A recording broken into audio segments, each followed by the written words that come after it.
Saya ingin mempresentasikan tugas mata pelajaran pendidikan kewarganegaraan dalam bab strategi mengatasi berbagai ancaman terhadap Implollexos Budankam dalam membangun integrasi nasional. Globalisasi telah berpengaruh kepada semua bidang kehidupan, di antaranya dalam bidang politik, ekonomi, sosial, budaya, serta pertahanan dan keamanan. Indonesia sebagai bangsa yang besar harus mempunyai sikap yang tegas terhadap segala pengaruh negatif yang datang dari luar sebagai wujud dari globalisasi. Yang pertama, strategi mengatasi ancaman di bidang ideologi dan politik.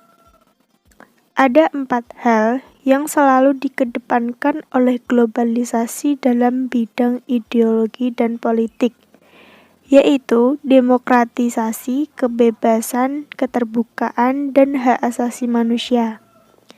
Acuan tersebut dibuat berdasarkan kepentingan negara adidaya tersebut, tidak berdasarkan kondisi negara yang bersangkutan. Sebagai contoh, Indonesia pernah diembargo dalam bidang ekonomi oleh Amerika Serikat. Tidak memberikan suku cabang pesawat F-16 dan bantuan militer lainnya.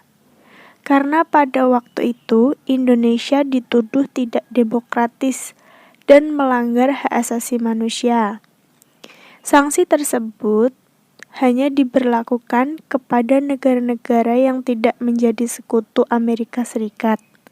Sementara sekutunya tetap dibiarkan meskipun melakukan pelanggaran. Di sisi lain, isu demokrasi pada saat ini benar-benar mempengaruhi kehidupan berbangsa dan bernegara.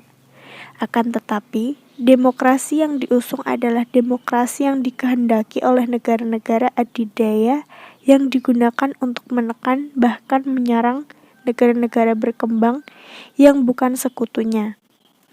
Akibatnya, selalu terjadi konflik kepentingan yang pada akhirnya mengarah pada pertikaian antar negara. Konflik kepentingan dapat menghancurkan persatuan dan kesatuan bangsa Indonesia yang pluralistik. Pengelolaan konflik kepentingan dilakukan dengan tetap memperteguh wawasan kebangsaan yang berlandaskan Bhinneka Tunggal Ika. Bangsa Indonesia harus mampu menunjukkan eksistensinya sebagai negara yang kuat dan mandiri, namun tidak meninggalkan kemitraan dan kerjasama dengan negara-negara lain. Bangsa Indonesia harus segera mewujudkan hal-hal sebagai berikut. A. Mengembangkan demokrasi politik. B. Mengaktifkan masyarakat sipil dalam arena politik. C. Mengadakan informasi lembaga-lembaga politik agar menjalankan fungsi dan peranannya secara baik dan benar. D. Memperkuat kepercayaan rakyat dengan cara menegakkan pemerintahan yang bersih dan berwibawa. E. Menegakkan supremasi hukum. F. Memperkuat posisi Indonesia dalam kancah politik internasional. Yang kedua, strategi mengatasi ancaman di bidang ekonomi. Globalisasi lebih dahulu terjadi pada bidang ekonomi. Sejak digulirkannya liberalisasi ekonomi oleh Adam Smith, sekitar abad ke-15 telah melahirkan perusahaan-perusahaan multinasional yang melakukan aktivitas perdagangannya ke berbagai negara. Mulai abad 20, paham liberal kembali banyak dianut oleh negara-negara di dunia, terutama negara maju.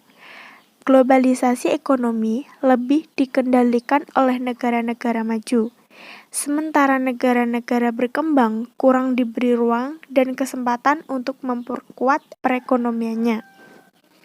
Negara-negara hanya mendapat sedikit manfaat, bahkan menderita karena kebijakan yang salah dan aturannya yang tidak jelas. Sistem ekonomi kerakyatan merupakan senjata ampuh untuk melumpuhkan ancaman di bidang ekonomi dan memperkuat kemandirian bangsa kita dalam semua hal. Untuk mewujudkan hal tersebut, kiranya perlu disegerakan mewujudkan hal-hal di bawah ini, yakni A. Sistem ekonomi dikembangkan untuk memperkuat produksi domestik bagi pasar dalam negeri sehingga dapat memperkuat perekonomian rakyat. B. Pertanian dijadikan prioritas utama karena mayoritas penduduk Indonesia bermata pencaharian sebagai petani. C. Perekonomian berorientasi pada kesejahteraan rakyat. Artinya, dalam sesuatu yang menguasai hajat hidup orang banyak harus terjangkau oleh daya beli masyarakat. D. Tidak bergantung pada badan-badan multilateral seperti IMF, Bank Dunia, dan WTO. E. Mempererat kerjasama dengan sesama negara berkembang untuk bersama-sama menghadapi kepentingan negara-negara maju. Demikian presentasi dari saya.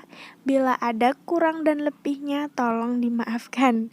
Wassalamualaikum warahmatullahi wabarakatuh.